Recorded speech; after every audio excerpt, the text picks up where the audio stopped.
It's about as loud as I can talk. Um, if you don't have a will, the first thing that's gonna happen if you die is it's gonna be an intestate succession. And that's expensive. It may not go to the people you want it to go to, and it's very difficult to do. It's time consuming and really expensive. And a will is pretty cheap, and a will is much easier to probate. I'm gonna get into that when I'm talking about wills. Now, uh, there are two types of wills in Texas. You have a written will, which is the normal, where you get a lawyer and you get online and do it yourself, but it's in writing. But they also have what they call holographic wills. And that's, if it's entirely in your handwriting, it's a good will. I wouldn't do a holographic will except as a stopgap type of thing. But it's sort of a coincidence, but my son called me just before I came here. And he said, we're going on a trip. They're going to California. And he said, and Haley and I were, his wife, he said, we were talking about, we don't have a will. Well, I thought I did a will for him. He said, yeah, I gave you the information, but then you gave me some questions, I never answered them, and you didn't do the will. Well, so I dictated a holographic will to him. And I said, now, this, at least you'll have something. You and Haley put this down, each one in your own handwriting, sign it, and at least you're covered for the 5 days you're gonna be gone. And then come back when you see me when you get back and we'll do a will. But you do have holographic wills. And I would really suggest, if you don't have a will, to at least maybe get on the internet, look at a will, get some ideas, and do a quick holographic will, just to cover you till you get a will. Yeah. Do you have to have that witnessed? No, you don't need a witness or anything. Okay. It's just but it has to be all in your handwriting. There's a famous case of the old German farmer in Gonzales in the early 1900s, and he wrote a holographic will. And then after he wrote the holographic will, he decided to make a change or two, and he got it in his typewriter, and he made some changes. It's not a holographic will. He died, and they couldn't probate the will because he had a few typed words on the sheet of paper. So it's got to be entirely in your handwriting. You don't have to have witnesses. You don't have to, it's just a statement of what you want your property to go to, and it's all in your handwriting.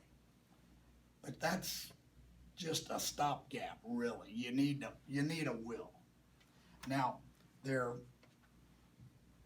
basic will, it's a written will, and you can have it notarized or not.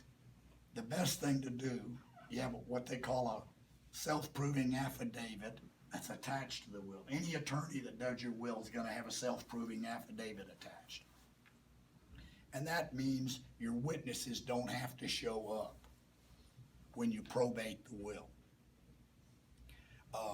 You can probate a will without the witnesses.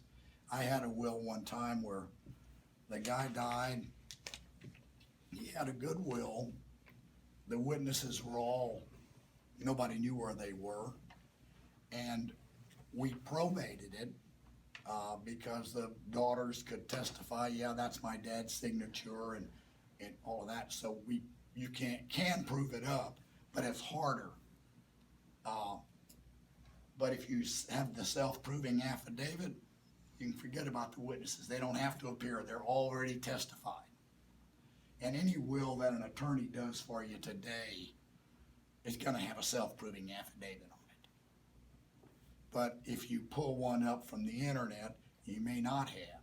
So you wanna watch for that. Make sure there's a self-proving affidavit, because it makes it very, very easy to prove the will up. Will takes two witnesses. That's Some, if you don't have the self-approving, right? no, a will takes two witnesses.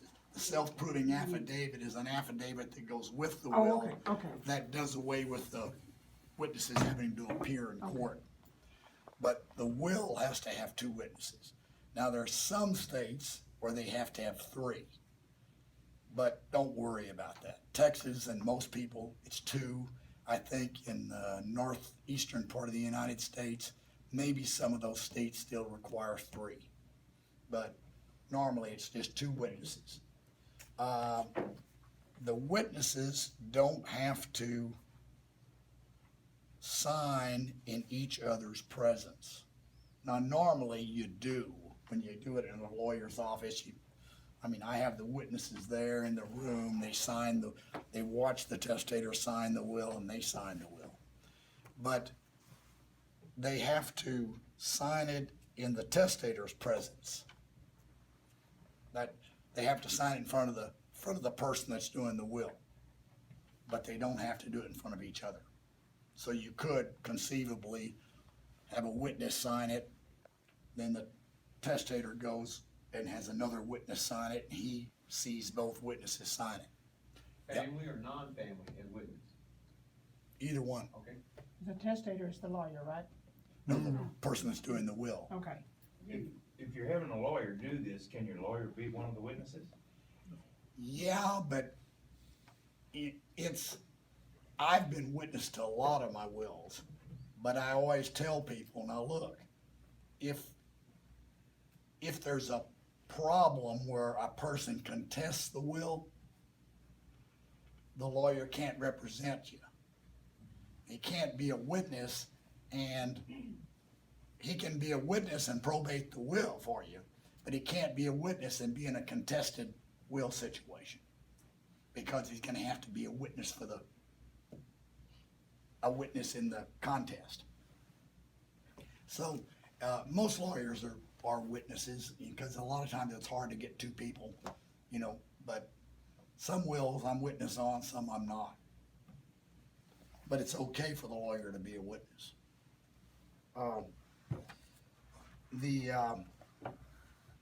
Used to, this is just sort of history, but used to we had what they call nuncupative wills, which is an oral will. Now we don't have them anymore. They did away with them in 2007, but that was in the case of, it was sort of a deathbed will. If you're dying, and I forget the number of people that had to be there, but if X number of people are there, I think it was 5, and you're on your deathbed and you're dying and you know you're dying and you said verbally what you wanted to do, and those 5 people went to court and testified to that, that was a good nuncupative will or oral will. But that's not the law anymore. You can't do that. 2007, the legislature changed that law, which, it's probably a good that they changed the law, but you The could, question would come up, were they in sound mind? well, a lot of questions could come up with that. Now, when you have a will, you don't have to have a legible signature. You can have a mark. I probated a will one time when the guy just made an X. And I had his daughter testify that that was Dad's mark. Dad couldn't read and write, but they read the will to him and he signed it with an X. And it was sort of a shaky X too, but it was good. We probated the will. And I've had people that their signature was almost ineligible. Not legible, because they've been in a nursing home and they're dying and they do a will and they're just, still, it's good. As long as you have, witnesses and the witnesses sign, say, yeah, this person signed, it's perfectly good. Thank you, Catherine. You're welcome. I recognize that tape as well. Oh, I'll interject, I didn't tell you a while ago, I go to the 8:30 service, You don't know it? Oh, and sometimes the 11. Now, the will provisions, I'm just sort of talking about what I do, but most attorneys do what I do.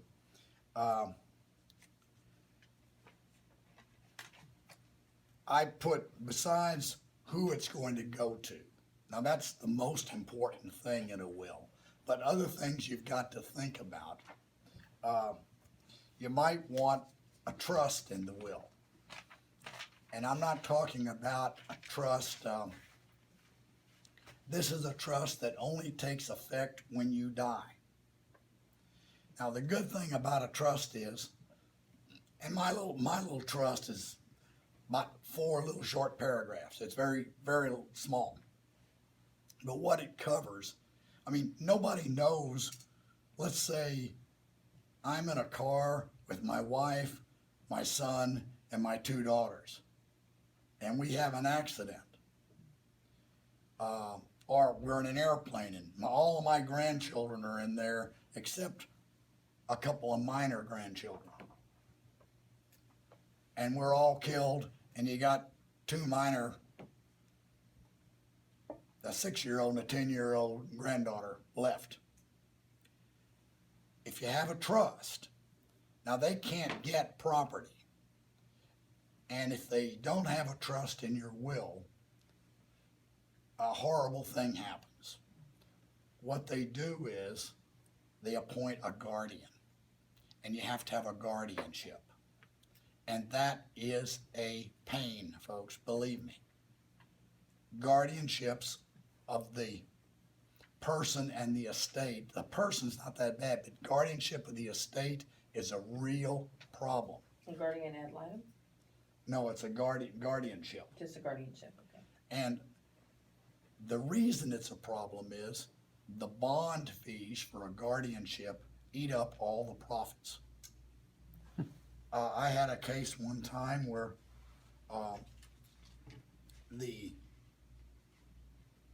it was the beneficiaries that, I mean, the executors that were appointed in the lady's will. The lady came into my office, she was dying. She was gonna die in about, she said, a week or 2 or 3. She was worth about $5 million. And, I mean, a lot of money. And she had 3 granddaughters and her son's wife. She wasn't gonna give it to her son because she said he was a jerk, and she was giving it to her wife and she could handle it. So that's what she did. she can control the money better than the Yeah. son. And that's what she did. Well, but the 3 granddaughters were minors. And we had they weren't, I'm sorry, they weren't. We had them covered in the will, but the executors all quit because they didn't want to fool with the son. So we didn't have any executor. So the judge appointed an attorney as executor, and then since we're using an executor other than the one in the will, we had to get a bond. And the attorney asked for a conference with the judge, and she called me and said, be there and we'll talk about this. The bond fees were so high that it made it prohibitive to take care of those minor children. So the judge just said, I mean, the mother of the minor children was getting $2 million so she could take care of the kids. And the judge just said, let's just put it in the county registry and keep it there till they're 18, and then they get the money. But bonds are a big problem. So you want to cover children, and you want to cover minor children. So I like to have a trust. And even though your kids are, say, all old, over 18, they may have kids, and those kids may be the ones that get some of your property. And you need to take care of that. So I have a little trust. It's short. And you appoint a trustee. It's a discretionary trust, which means that trustee can do whatever he or she wants to do to pay for the needs of the minor, education, clothing, food, whatever needed. If and when needed, it's discretionary. And then when they reach X number of years, it's distributed. And that takes care of the problem of having a minor inherit and have to pay high bond fees. And I have that in every one of my wills. Another provision that's pretty good is a no contest provision. And they work. There was a case in Fort Worth about 10, 15 years ago. And this was, all of y'all have heard of Sid Richardson. You know, Sid Richardson's granddaughter was like in her 90s. And she owned a big, big chunk of the Sid Richardson estate. And she died. And she had a bunch of grandchildren and that she was distributing her millions out to. And one of them, and I don't know why his lawyer never read the will, but this guy contested the will. And Judge Furchel in Fort Worth of probate court number 2, the guy filed the contest and he said, son, you're out. Your grandmother had a no contest clause. And then he said, well, you'll withdraw. And he said, no, you've already contested it, you're out. Now, I mean, that should have been a malpractice suit, folks, because somebody didn't read the will. But I understand that Frank Sinatra did that also, had a no contest. Yep. Anybody who contested his will, gone. I have one in every one of my wills, Maybe you ought to do that to my will. you know, because it's just a good thing to have. Another thing, as these aren't as important, but I have a trust, like I said, I have a trust in my will. And there's an old English law called the law against perpetuities. And every state in the United States has sort of incorporated that in their law. And what this law was, this is in medieval England, but what they would do is they'd have a will and they'd say, okay, I'm giving this to my firstborn son. And then when he dies, to his firstborn son. And then when he dies, to his firstborn son. And it was just going on and on and on. And land was the big commodity back then. And this guy's controlling land for years. Can't be sold or anything. So they passed a law, said the rule against perpetuities. And it said that it has to vest within the time of a person in being and 21 years. Well, in my trust, it may not do that. I don't know. I've never computed it. But you can put a clause in there that says that if it violates the rule against perpetuities, it doesn't ruin the trust. It just stops when at 21 years, at a life in being plus 21 years, and that takes care of the trust. Is that getting too lawyerish for you? But anyway, it's a good thing to have in there. I throw it in my wills all the time, just in case. I have a question. How much detail do you have to go into with a will? I mean, do you list everything or just large things? No, very general. Just more like I property? mean, you've got two types of you've got specific things that you devise. I want to give this bank account to my son and this bank account to my daughter, and you're very, very specific. And then you have a real general paragraph. All the rest and residue of my property to my wife, and if she predeceases me, to my children, and if they predecease me, to their children. And then I always include a catch-all that says, if all of those folks are gone, then in accordance with the statute of descent and distribution. And what that does is make sure that there's an heir. Because if you have a will and you run out of heirs, it is cheats to the state. And you don't want that. No. They get enough money The already. government gets enough money already, you don't wanna give them your property. And it's easy to stop that, you just, put a little paragraph in there that says, you know, in case all of these loved ones of mine that I've listed here aren't around when I die, then it goes to my heirs at law according to the state of Texas.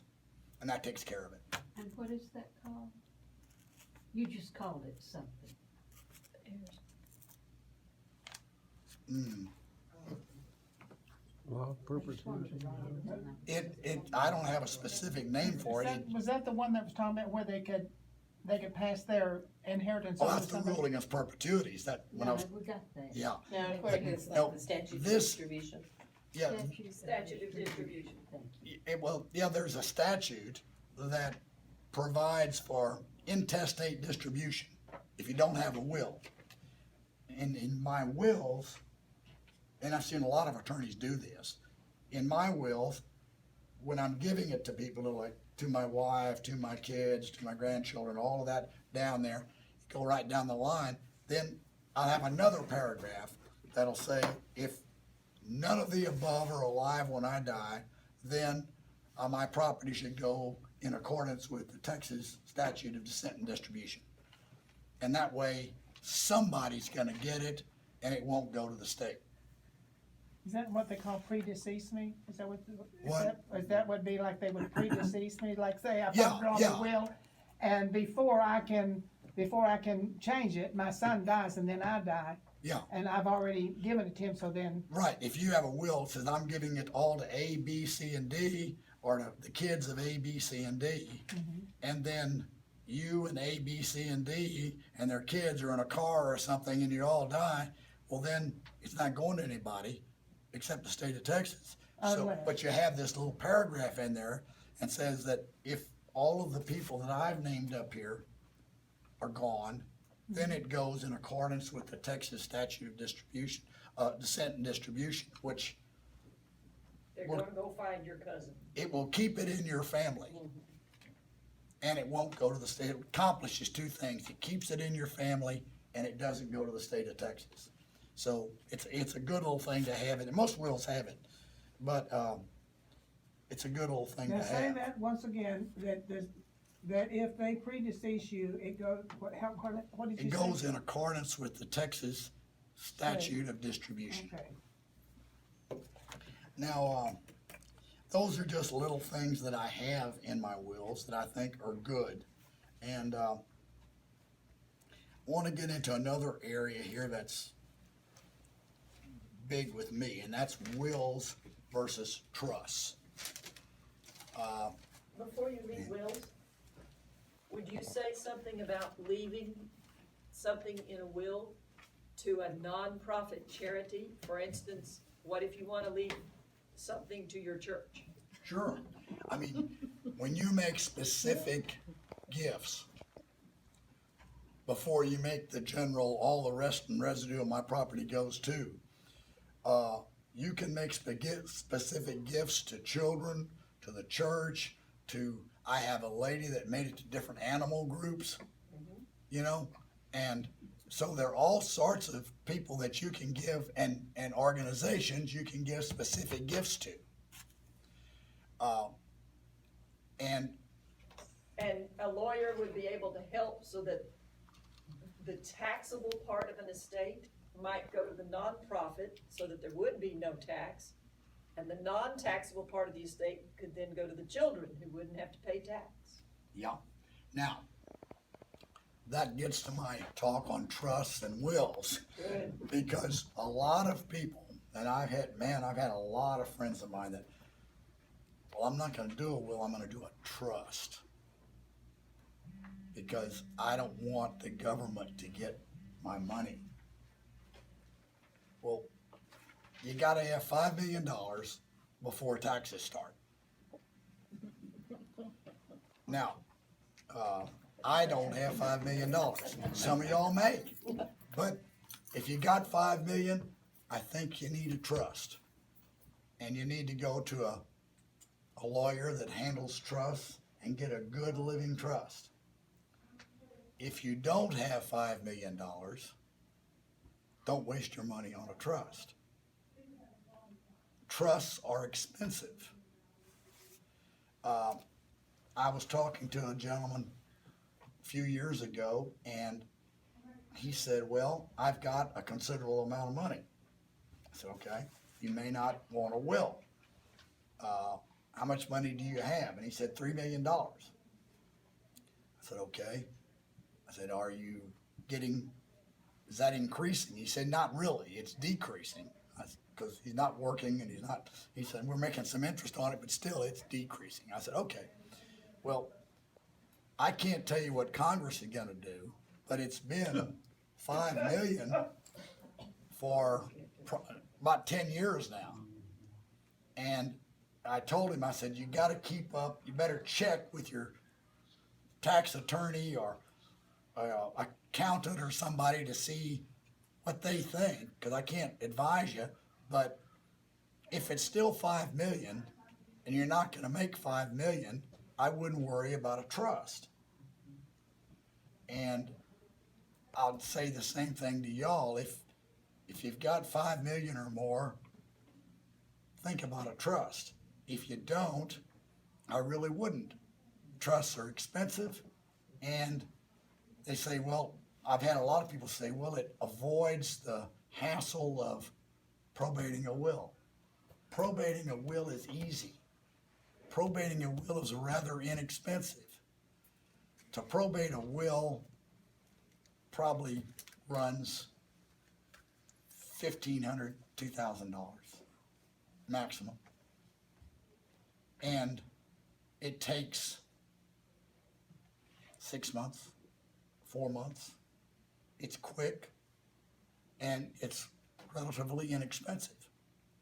I had a guy who, this guy was he worked for a milk organization in Wisconsin, and he was not related to me, but he was my wife had a stepmother, and he was married to my wife's stepmother's sister. But we'd see him at family gatherings and that, you know. He and I were friends. So he came in to my office and he said he wanted to have a will. I said, sure. He worked up a simple will. They had no children. Worked up a simple will for them. I was going to do it free. And then I never heard from him again. He never came back. And being from Wisconsin, they had always gone to South Texas with their Winter Texans. So they had a lot of friends down there. So they moved down there. Years later, probably 15 years later, his wife came in to see me, and she said that he was dying and he had a trust. And I said, okay. He said he didn't do the will, he did a trust. I said, okay, fine. He didn't have enough money to do a trust. He had like $800,000 that when he cashed out his retirements and that's what he had. Not enough money to do it, need a trust. They were selling trusts down there to these Winter Texans door to door. Guys were coming and ringing your doorbell and selling you a trust. They bought a trust for $5,000. Gee whiz. And it was nice. It was bound in leather, pretty. And I opened it up and I'm reading it, and it said in the assets that are on Exhibit A. So I turned to Exhibit A and there was nothing there. And I asked her, I said, why didn't you fill out Exhibit A? And I said, well, they didn't tell us that. They just sold us the trust. And these guys, they weren't lawyers, and they were selling these things door to door. And I know you've seen it in magazines. Con artist. Sound like a con artist. And I've seen, they'll have a dinner, and you go to the dinner, and they're talking to you about wills and probate.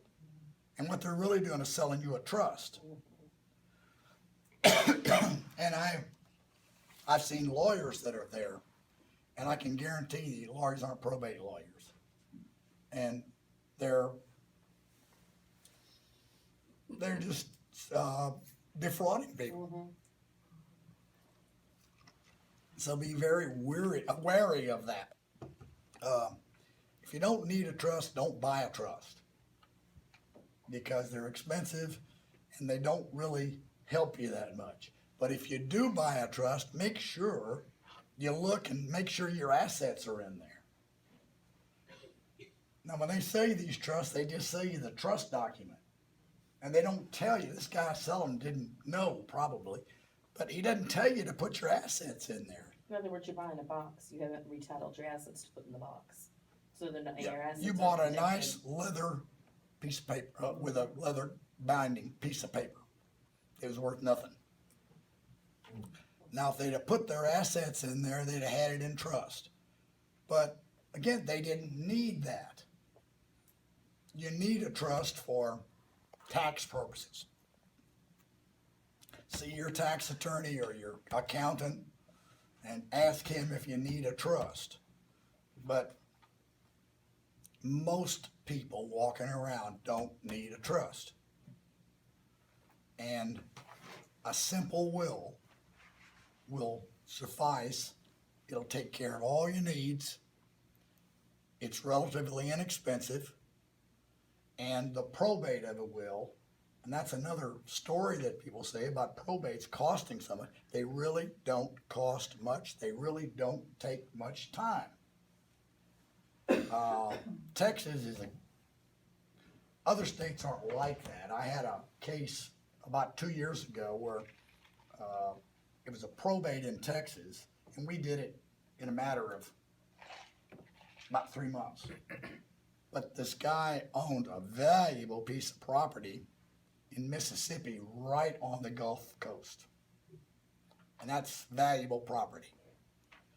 And they said, well, does probate take care of that? And I said, no. I said, you gotta get a lawyer in Mississippi. And so they said, well, check into it for us. So I got on the internet. I started looking up probate lawyers in Gulfport, Mississippi, and that area. And I found a couple of them. I called them on the phone. I liked both of them. And I was asking those Mississippi lawyers, I said, now, do you have an easy way to probate this piece of property? And they said, no. I said, Mississippi doesn't have independent probate, and they've got to have a full-blown dependent probate administration. Oh, my goodness. But it was worth it because it was a valuable piece of property. But not all states are like Texas and has an easy way to do it. And if you've got property in another state, you got to check that out. I had a case where they owned 2 pieces of real estate in Oklahoma. Oklahoma is really great. All you do is take the Texas probate, you get certified copies of it, you send it to them, and they put it on record, and it's probated in Oklahoma. What a done deal. It's a done deal. So that's, there are states that have these easy ways to do it. But then there's some like Mississippi that, it was worthwhile for these people because the property was very valuable, but still, they had to go through a full dependent probate, which means Texas doesn't have many dependent administrations anymore, except if people don't have wills. But a dependent administration, every time you do something, you gotta go run to the court and you gotta ask him. I mean, it's very, very cumbersome. But if you've got out-of-state property, good idea to check with a lawyer in that state and find out what kind of probate laws they have. And then maybe you can do something to, like the property in Mississippi, they may have been able to set up a trust and put it in that and maybe do something where they didn't have to go through the burdensome probate.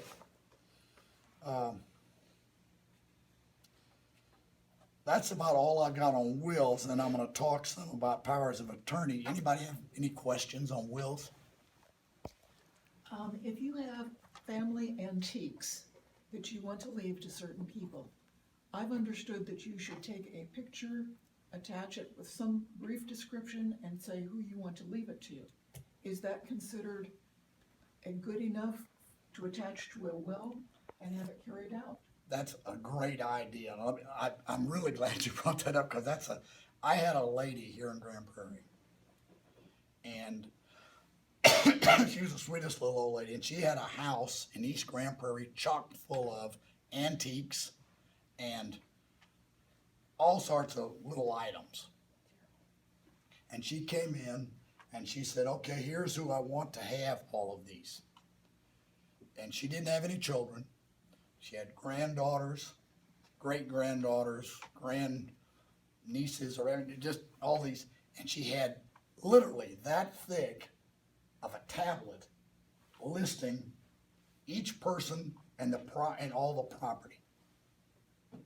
And I said, ma'am, these are all specific gifts.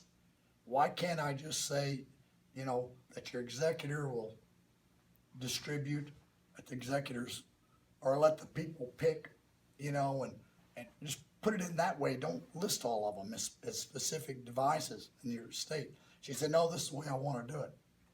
I said, well, this is expensive. This was back before computers. And a secretary had to sit there and type out all of this. And I had to spend time telling her, everything. So we did the will. Boy, it was a big will. All these pages with all this stuff. And I'll bet you it was less than 6 months. She came back and said, well, I've given some of that stuff away. And I'd like to make some changes. The secretary says, I quit. And we went through the same thing again. And then the third time she came in and she said, Mr. Wagner, I'll do it your way. I said, okay. And when she died, the executor, which was one of the granddaughters, came in and said, or no, she didn't have granddaughters. She had nieces and nephews and grandnieces and grandnephews. She came in and she said, okay, I'm the executor. What do I do? And we had the will there, and I said, okay, you just take the people to the house and draw straws to see who goes first and say, I want that, I want that, I want that, and let them get it, and then sell the house and split the proceeds. And that's what they did, and it all worked out. That brings up a question. Somebody told me that if you name one of your children as a executor, that child can't inherit. Is that true? No. Not at all. Because I didn't like the idea that I would have to get a stranger to be an executor. Absolutely incorrect. Good. I'm glad It's I'm glad I asked. Two separate things.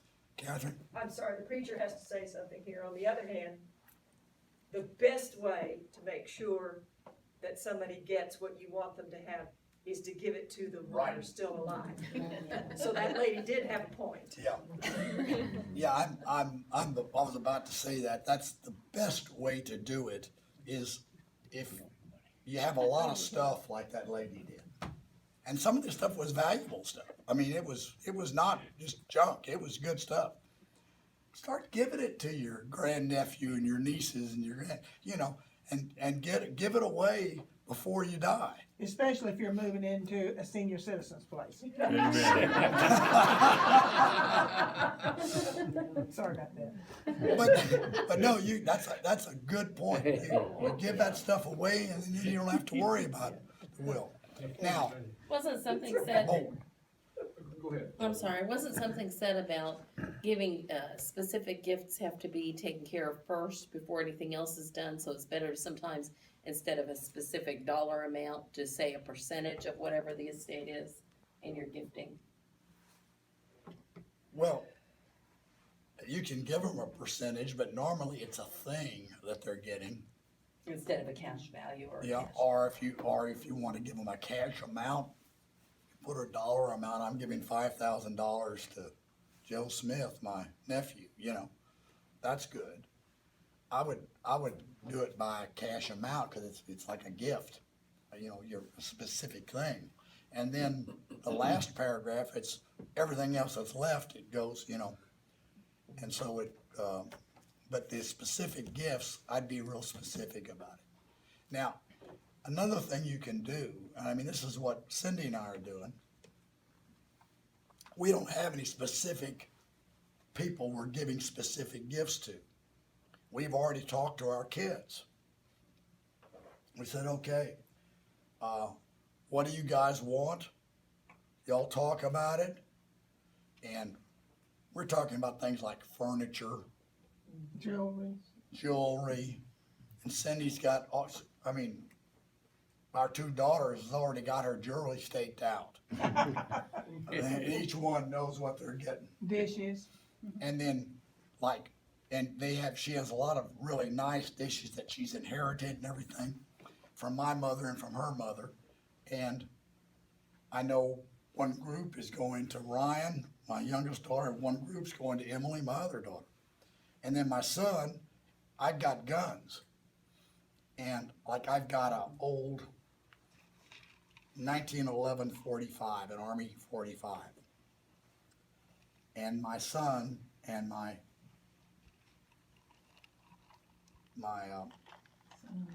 son-in-law are vying for that gun. They both want that gun.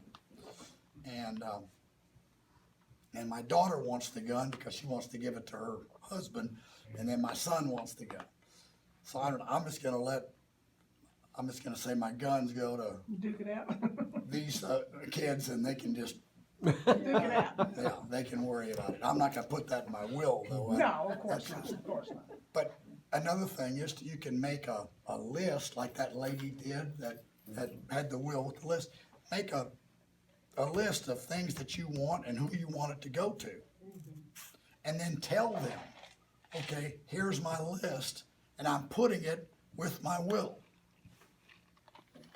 And, you know, my will's in the safe deposit box or wherever a will is, and I'm putting this list in here. And that's where all my stuff is going. And it's not in the will, but if you don't do it this way, I'll haunt you. I'm coming back. Okay, if you know you have a greedy person in your family, and do you have, and you know they might protest, they might not, do you have to leave them at least one thing so they No. can't protest it? No, that's old wives' tale. Put that no contest thing in there, that'll shut them up. Well, yeah, but I mean, you do not have to give an heir anything. Even if they're adopted. Even if they're yours, if I have two daughters and a son, if I said, okay, I want to cut my youngest daughter out, she doesn't get anything. It's And my, she can't contest. it's my stuff. I can give it to whomever I want to. Right. And you do not have to give them $1. You can give them 0, nothing. Right. Now, I don't know about other states, but Texas law, I mean, it's your stuff. And when you're dividing up your stuff, you can divide it any way you want to. But then she could contest it, right? Because she has nothing to lose. But you, Unless you have a no contest clause. But well, but that even if wouldn't you, matter. here's the thing about contesting wills. Yeah. It's expensive To contest. and it's futile. Okay. Because even if you don't have the no contest clause, to contest a will, you've got to show there was fraud, or the person was so rattled that he didn't know what he or she didn't know what they were doing, or there was I can't think of the name of this, undue influence by, those are the three things. There are no others. Oh, you mean like a caregiver Yeah, influence? right, right. There are no others. Undue influence, fraud, and what else did I say? Incompetent. Mental. My cold is getting me to where I, Mental capability. but Those are the only three. It's extremely difficult to contest a will. That's television stuff. You don't see will contests in real life. You just don't.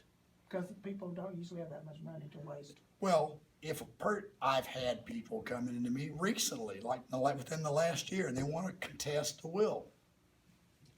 And I say, okay, why? Well, and they'll have some reason. And I say, well, is that fraudulent? No. Well, your dad was giving away his property, right? Yeah. And he can give it to anybody he wants to. Have they unduly influenced him? No. So, well, I mean, What's left? you're contesting it because you don't like what he gave, what he did. Well, yeah, that's why I'm contesting it. Well, that's not a good reason. So, will contesting makes good television, I guess, but it just doesn't work. It doesn't happen very often in real life. You've got it, but, usually when you have a will contest, there really is a person who wrote the will that, was, a little off when they wrote the will and they shouldn't have. That's normally the reason there's a will contest. And you can prove that through doctors or medical testimony or something. But other than that, it's just hard. Finally, Do you have in your agenda, any references to suggestions for appointing an executor or things to avoid when appointing an executor? you appoint an executor of someone in your family or friends that you trust that can, there's no technical knowledge needed for an executor. They're hiring a lawyer and they're going down and testifying. And then basically what an executor does is he or she gathers the assets of the estate, pays the bills, and distributes. And it's not all that complex. My wife's my executor, and I'm hers, and I think my son is alternate. So when selecting an executor, you would choose someone that you believe would carry out your wishes even if they disagree with them. They have to of their executor. But what I mean is, there's some people that, that I know, and some of my kids will say, okay, this is what mom wanted to do, but I think this is a better deal, and I'm gonna do it this way. And so I wouldn't choose that person. I would choose another person. Yeah, that would be a bad person to choose because he or she couldn't do it that way, but you're talking about going into court then and, Yeah. so you ought to get someone that, Bill, is it suggested that you speak with the individual that you want to make executor? And the reason I asked that, 4 years ago, I was named an executor in a will that I didn't even know until the person passed. you ought to speak to the person if it's someone outside your family. The case I was talking about with the 3 girls and the $5 million, they didn't talk to the people that were the trustees. There were 2 gentlemen who lived in South Dallas that were good friends of the lady. But nobody went to them and said, hey, do you want to be trustee? I thought she had, but normally when you appoint someone, you've talked to them. But yeah, you ought to talk to them. Bill, where do you keep the will once it's drawn? I kept it in a drawer in my house, which is not good. Safe deposit box is good.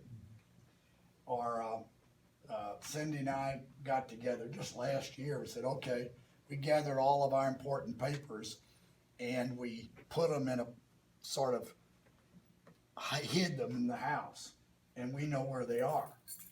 But that's not good either, because what if you have a fire? Mm-hmm. So you ought to have them in a safe deposit box or fireproof little safe or something. That's what my son has. But I don't do that. I have it, I forgot where we hid it now. Well, that's good, nobody's gonna grab That's gonna be a lot of help. But I'm the guy that didn't have a will with 2 kids, and I also haven't looked at my will in 30 years, so, you know, I'm not, Yeah, suggested attorney. Can I help you figure it out? Well, could we put, everybody in this group, could we write our wills and put them in the front row of the, sanctuary, cause nobody ever. Nobody ever- now, I wanna tell you briefly about powers of attorney, cause this is something that people just really don't think about. And they think about wills, but they don't think about powers of attorney. And powers of attorney are really, they're inexpensive, but they're really, really, really important. You got 2 types of powers of attorney, a medical power of attorney and a statutory durable power of attorney. Statutory what? Durable, D-U-R-A-B-L-E, durable. A medical power of attorney is essential, I think. This gives your wife, your children, the right to make medical decisions if the doctor says that you're incapable of making your own medical decisions. And it's a short little old document. In fact, you can do it, I scare myself when I tell people that, but you can probably pull one up on the internet. You know, it's all the same. My medical power of attorney is exactly the same as the lawyer across the streets or the lawyer downtown. They're all the same. And it's all the same language. So this is something you might be able to look and pull it up. Make sure it's a Texas durable power, Texas medical power of attorney. Does that need to be notarized? Yes, sir. Well, you have, the statute says there's 2 ways you can do it. You can have 2 witnesses, or you can notarize it.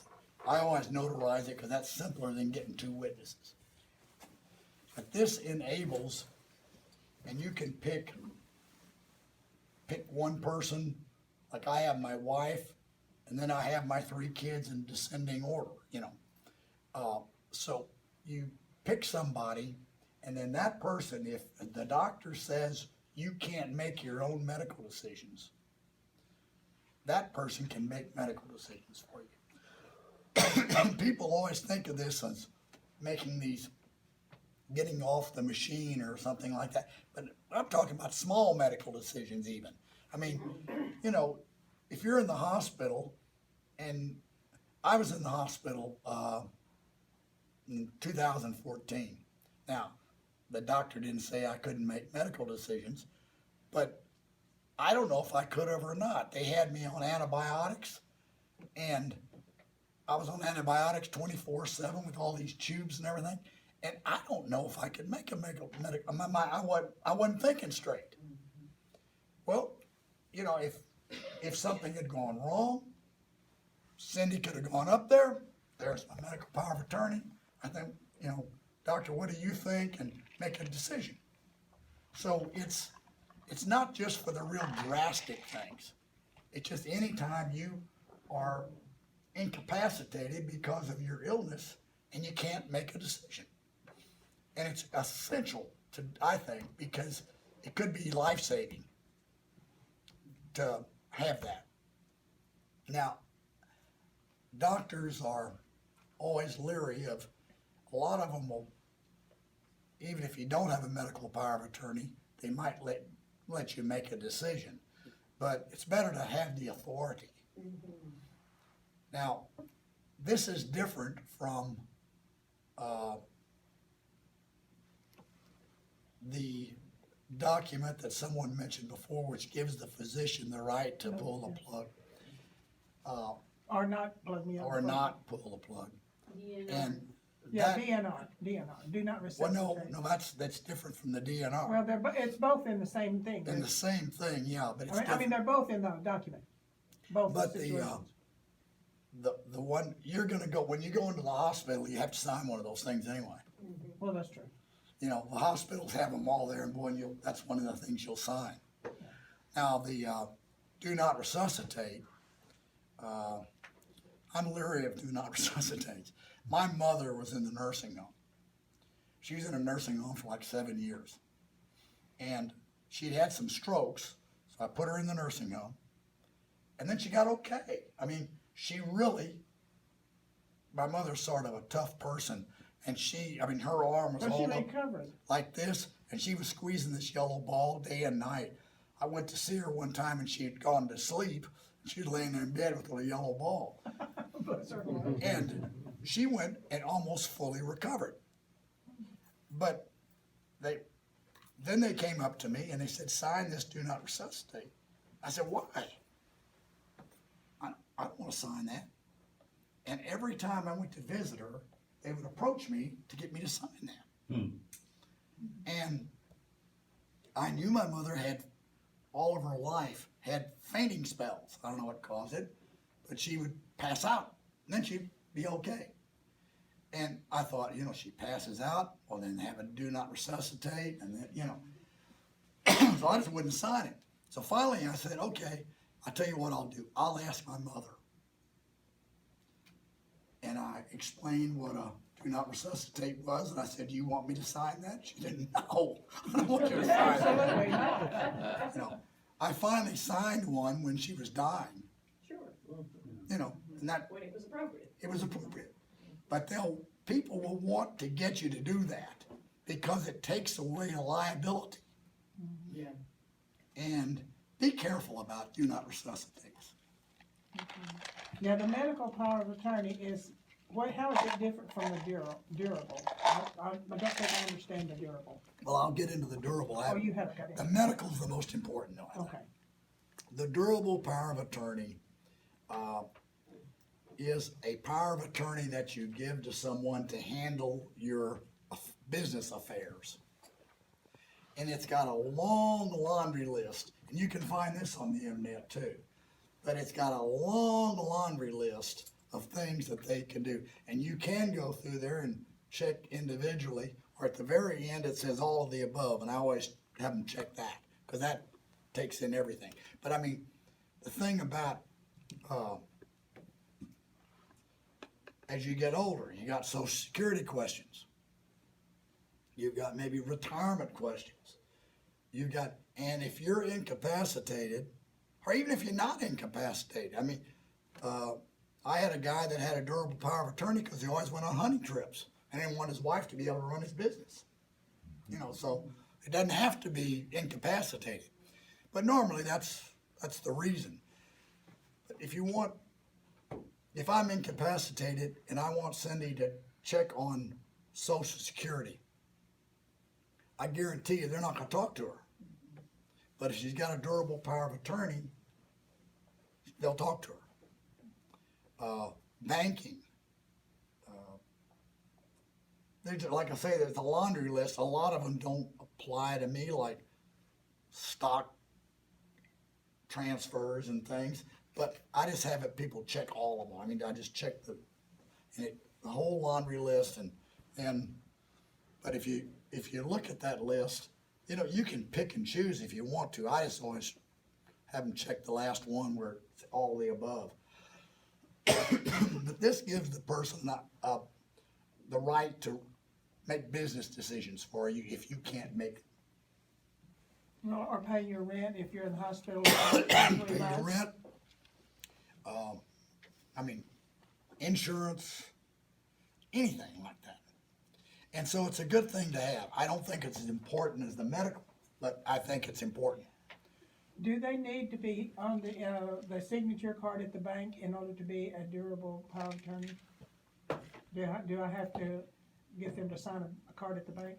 That's a good question. I'll And tell probably, you, I didn't, for my dad's in Connecticut, I have durable power of attorney, and I didn't have a signature card, and although they honored the durable power of attorney, it sure was a headache. It would have been easier had I previously signed the card. Well, I was just thinking if I should, because I have someone in mind that I want to do that, and I'm thinking maybe I need to, and can I put it stipulated at the bank that they can show proof that I'm incapacitated or something, like a medical or something? If they sign That- the signature card. That they he want their can't get, owner he on the can't get account. mad at me and go write a check. Well, if you have a durable power of attorney, you don't have to be incapacitated to do I mean, in other words, I could give you a durable power of attorney. And I'm not too greatly incapacitated, so, but you could go down, I could say, hey, go down to the bank and do this for me, and you could do it. So, you know, it's Or go draw some money out for me and bring it to me. it's different from a medical power of attorney where you have to have the incapacity. Durable power of attorney, like I said, this one guy was an elk hunter. He gave his wife a durable power of attorney because he wanted her doing his business and everything while he was, Should I go down to Chase and ask them what their policy is? yeah. Or it something wouldn't be- like that? Wouldn't be a bad idea. But, And talk to one of the bank officers, I'm saying, and Yeah. ask what the policy is for the bank for a durable power of attorney. yeah, see what, you know, do they have to be on the account or can the you know, banks may give you a problem if they're not on the account and you're gonna be withdrawing money or something, and I can understand that. But. Or writing a check. You're Well, right, it's a matter of, if you're on the account, you have ownership of the funds. If you're a durable power of Right. attorney, you have the use of the funds for the benefit of the party that you have the power of And I attorney can see a for. bank being hesitant about that. I had the issue because I was out of state to boot. I had out of state identification and I was working with an out of state account. Yeah. Yes, sir. Can you, give your medical power of attorney to more than one person? Yes, sir, you do give it to, Cause I I'd mean- like my wife to have it and maybe Yeah, my oldest I daughter. usually, I have, like, my medical power of attorney, I have my wife, then I have my son, then I have my oldest daughter, then I have my youngest daughter. I have all of them listed. And if one of them can't do it, the other can. And I give them all a original copy, so they have it. And, so yeah, it's good to give it to multiple people. Cause maybe my wife's out of town or something and, or, you know, so, yeah, multiple people in your family or you can use friends if you want to. I just keep it in the family, but you can give it to anybody you want to. But it's a good idea. But medical power of attorney is the thing that I think you really need, because that's important. That can be, you know, life-saving stuff. And in a time like that, you know, you need to make decisions maybe right then. You don't have to have the hospital go talk to people and see whether they're gonna allow you to do this. Like emergency surgery. Or, you know, or you're in the hospital and it takes a turn for the worse. And there's a medical decision that has to be made. Can we do this or can we do that? And you're in a coma. Right. Well, somebody's gotta say, yeah, you can, or yeah, you can't. And a medical power of attorney, you could do that. Now, for a medical power of attorney, the person has to be, and a doctor has to say that person can't make the decision. Not statutory durable power of attorney, that's not a requirement of that. But for medical, the doctor has to acknowledge that, yeah, this person cannot make this decision. And then, and the doctor doesn't have to do that in writing, but the doctor has to say, yeah, Bill can't make the decision, Cindy can make it for him. But if the doctor says that, he will later stand by what he said, because Well, yeah, I mean, you know, he's not gonna say, he's not gonna say, I didn't say that. no, I don't think so.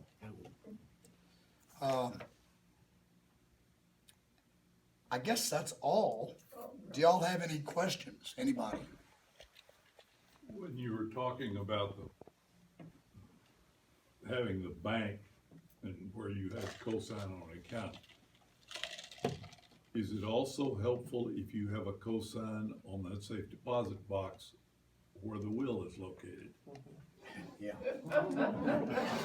Yeah, I have another story. My father died. So I'm in New Braunfels and I've filed probate his will as a muniment of title, but I don't have the will.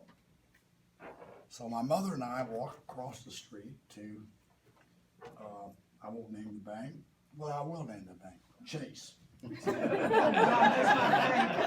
That's all you need to say about that. It used to be First National Bank in New Braunfels, Yeah. and that's where we banked all our lives, so Daddy just kept banking at Chase. And they had a safe deposit box, and his will was in it. Yep. So we walk up there, and this girl comes up, and we said, we'd like to get in the safe deposit box. And she checked, and she said, well, who are you? And I said, well, it's my father and my mother's safe deposit box. This is my mother. She's one of the owners of that safe deposit box. Well, there's nobody listed to get in the safe deposit box. So she's the owner of it. Well, your father is now deceased, so it's closed. It's sealed. You can't get in it. And so I said, well, look, I'm a lawyer, and I can walk over across the street to the courthouse and see my good friend that I played football with, who's the probate judge. And I can write out an order and he'll sign it. And I can bring it back here and then we can get into the safe deposit. Why make me do that? So I said, okay, we'll let you in. So we go up there and they open the box up. And I swear to you, there are 5 employees around to make sure that we don't steal anything from my father's safe deposit box except the will. Witnesses.